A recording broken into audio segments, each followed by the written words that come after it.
Tahukah kamu apa itu mujizat? Apakah itu sekedar peristiwa langka yang melawan hukum alam? Atau pertunjukan kuasa yang memukau banyak orang? Secara bahasa, kata mujizat dalam Alkitab berasal dari beberapa kata Ibrani dan Yunani, di antaranya, dalam bahasa Ibrani, mofeth artinya tanda ajaib dan oth artinya tanda. Dalam bahasa Yunani, dinamis artinya kuasa, semeion artinya tanda, dan teras artinya keajaiban yang mengejutkan.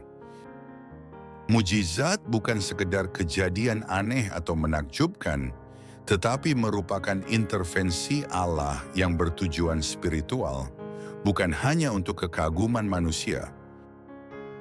Lalu apa tujuan Allah melakukan mujizat?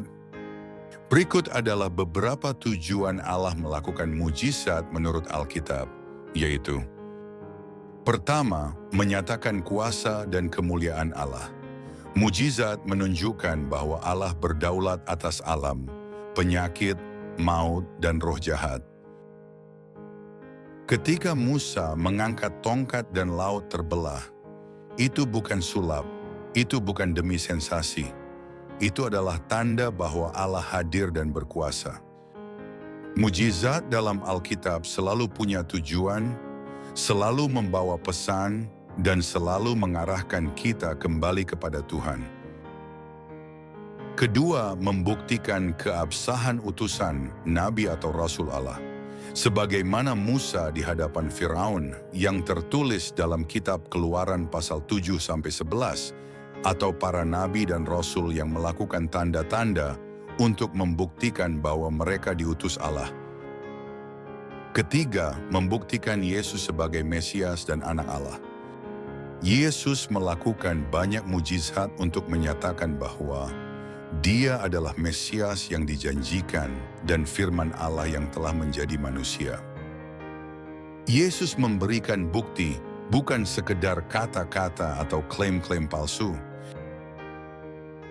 Keempat, membangkitkan iman dan membawa pertobatan. Dengan mujizat, orang percaya kepada Allah dan berbalik dari dosanya. Sebagaimana disebutkan dalam Kisah Para Rasul pasal 3, ketika Rasul Petrus menyembuhkan orang lumpuh, maka kemudian banyak orang yang bertobat.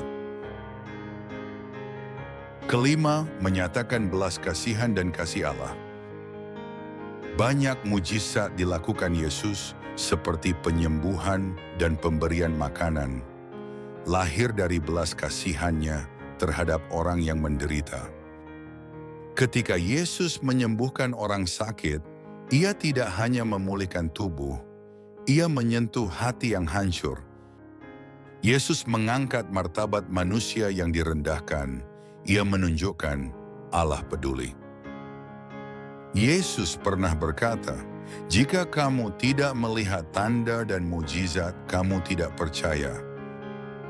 Tetapi Yesus juga ingin agar kita percaya bukan karena keajaiban, melainkan karena pengakuan hati bahwa di balik setiap mujizat ada pribadi yang mengasihi kita.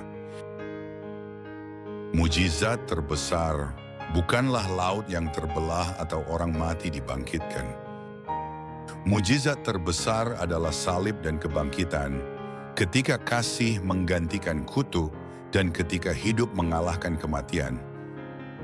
Hari ini, mungkin kita tak melihat laut terbelah, tetapi mujizat dalam nama Yesus terus terjadi di berbagai belahan bumi ini.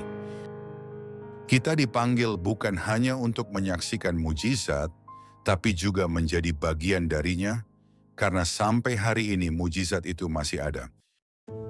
Mujizat dilakukan secara terbuka, karena mujizat bertujuan untuk disaksikan dan dialami oleh manusia.